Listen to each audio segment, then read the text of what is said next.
артылтып алып, тағы да байымын деп жүр. Ұлықтар алып берем деп, даугерді жеп, құтқарам деп ұрыны жеп жүр. Қарапайым жұрт, ұрлық айтып мал аламын деп, ұрыға атымды сатып пайдаланамын деп. Не? Өткізбесін арзанға түсіріп аламын деп жүр.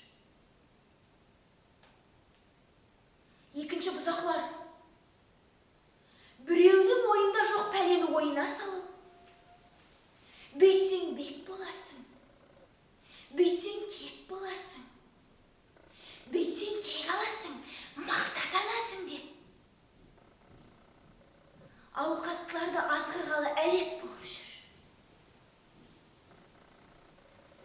Кім асса, мен соған керек боламын деп, қыздырып алып, өзін бір ғана азық қылайын деп жүр. Ұлықтар, пәлі бұл табылған ақыл деп. Мен сені бүйтіп сүйеймін деп ананы жеп, сені бүйтіп сүйеймін деп мынаны жеп жүр.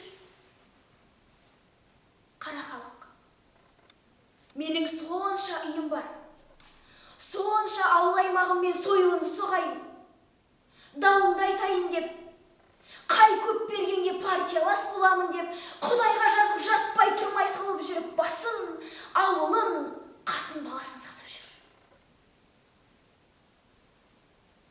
Осы бір ұры,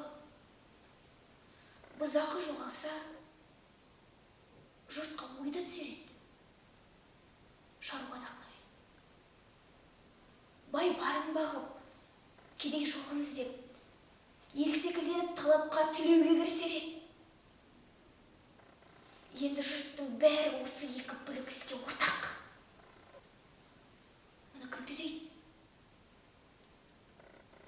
Анттың, серттің, адалдықтың, ұяттың бір тоқтаусыз кеткеніме ұрыны тыюда оңай болар еді. Бірақ осы бұзақының тіліне ере тұғын, аза тұғын байларды кім тыяды?